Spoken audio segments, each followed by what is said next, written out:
Bonjour et bienvenue aussi à notre tour d'horizon économique, géopolitique, énergétique et boursier. Nous sommes le vendredi 19 avril.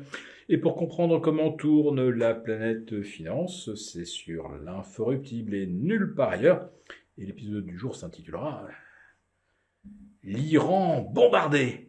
Mais quel bombardement?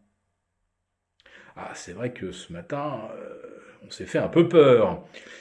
L'annonce d'une frappe israélienne sur des installations militaires iraniennes, on a craint un moment que ça soit sur des installations nucléaires, ça fait plonger la bourse de Tokyo de plus de 4%, ça fait bondir l'indice VIX du stress jusque vers 21. Rappelons-nous que le 1er avril dernier, lors de la frappe israélienne contre le consulat iranien à Damas, le VIX était à 14. Ça faisait 50% de plus depuis le 1er avril. Et les indices américains chutaient de plus de 1% en préouverture, le pétrole s'envolait de plus 2, et on revoyait l'once d'or au-delà des 2400 $. Mais dès 9 heures ce matin, la tension retombait déjà, avec un CAC 40 qui ouvrait en baisse de 0,8, l'once d'or revenait vers 2380, le VIX retombait déjà en dessous des 20. Pourquoi? Bien tout simplement parce que Téhéran avait prévenu qu'en cas de riposte à la riposte iranienne, eh bien Téhéran emploierait cette fois-ci les grands moyens, riposterait immédiatement et massivement avec des armes vraiment destructrices et pas des drones en carton qui volent à 250 km/h, non, avec des missiles hypersoniques que personne ne sait intercepter. Et plusieurs heures après le bombardement, quel bombardement? Eh bien, il ne se passe rien. D'ailleurs, nous n'avons strictement aucun détail. Est-ce qu'il y a eu ou non des dégâts matériels en Iran? On n'en sait rien. Téhéran ne communique pas plus que Tel Aviv n'avait communiqué dimanche matin sur les dégâts provoqués par l'attaque massive iranienne, affirmant avoir intercepté 99% des projectiles tirés depuis l'Iran. Alors aujourd'hui, tiens, les chiffres sont un petit peu différents d'après les informations que j'ai pu collecter auprès de médias israéliens. Finalement, le dôme de fer et les alliés n'auraient intercepté que 84% des projectiles, et on ne saura jamais si les frappes iraniennes ont détruit ou non du matériel israélien, blessé quelqu'un sur des bases aériennes. Donc cette façon de ne pas communiquer, d'entretenir une forme d'omerta, ça participe aussi à la guerre. Des fois la guerre c'est de l'intoxication, c'est des anathèmes, ce sont des menaces réciproques. Sur les réseaux sociaux, ce sont des déferlements de commentaires, souvent complètement idiots, quand on a affaire à des gens complètement polarisés, qui pensent qu'il y a le camp du bien et du mal. Je ne vous dirai pas que l'Iran c'est le camp du bien, naturellement, mais aujourd'hui il y a très très peu de commentaires sur les frappes israéliennes et on a l'impression qu'en fait il ne faut pas en parler. Comme ça, si on n'en parle pas, c'est qu'il ne s'est rien passé. En tout cas, pour le CAC 40, il ne se passe plus rien puisqu'il est revenu à l'équilibre au-delà des 8025 points, et de ce fait, il ne perd rien sur la semaine.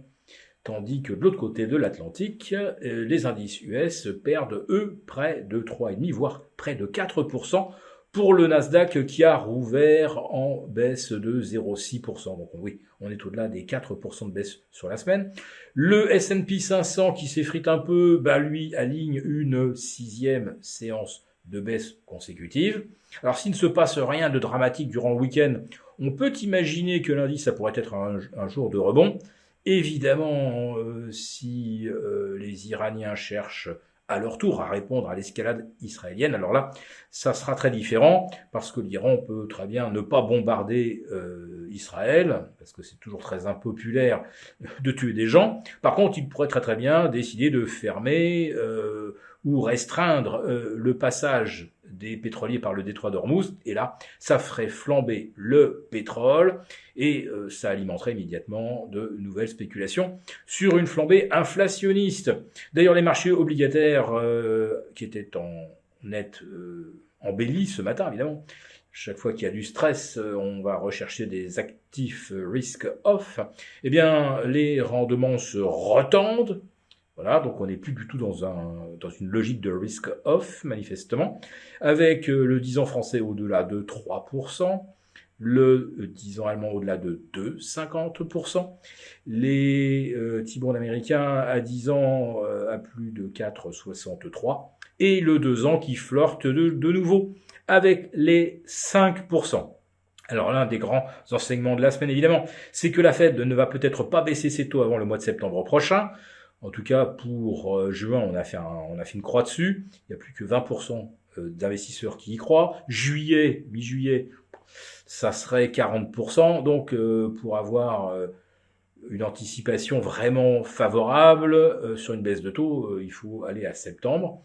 Et la Fed a validé qu'il n'y aura probablement pas plus de baisse de taux cette année, compte tenu justement des risques inflationnistes. Allez, un petit mot de l'or et de l'argent, un tout petit mot, parce qu'en fait, oui, il ne s'est rien passé cette semaine. L'or et l'argent terminent exactement au même niveau que vendredi dernier, alors qu'entre-temps, il y a eu 2 bombardements, donc sur Israël, sur l'Iran, mais chut, n'en parlez pas, les marchés ne doivent pas baisser. Enfin, les marchés, peut-être pas. Les semi-conducteurs, cette semaine, ils perdent 5%. Et là, quand même, ça commence à ressembler à une correction. Pour vous remercier de votre fidélité, vous pouvez télécharger gratuitement, en suivant le lien ci-dessous, un guide complet sur l'achat d'or physique qui représente un investissement de choix en période économique incertaine et surtout d'inflation. N'oublions pas que depuis un an, l'or a gagné 12%. Merci et à bientôt. Merci beaucoup d'avoir regardé cette vidéo. N'hésitez pas à réagir dans les commentaires ou à liker et partager cette vidéo si le contenu vous a plu. Et pour ne rater aucune de nos prochaines émissions, vous pouvez vous abonner à notre chaîne et activer les notifications. Et pour plus de contenu, n'oubliez pas que le dernier rapport rédigé par nos experts est accessible en cliquant sur le lien de description. On se retrouve tout de suite dans les commentaires et je vous dis à très bientôt pour une prochaine vidéo.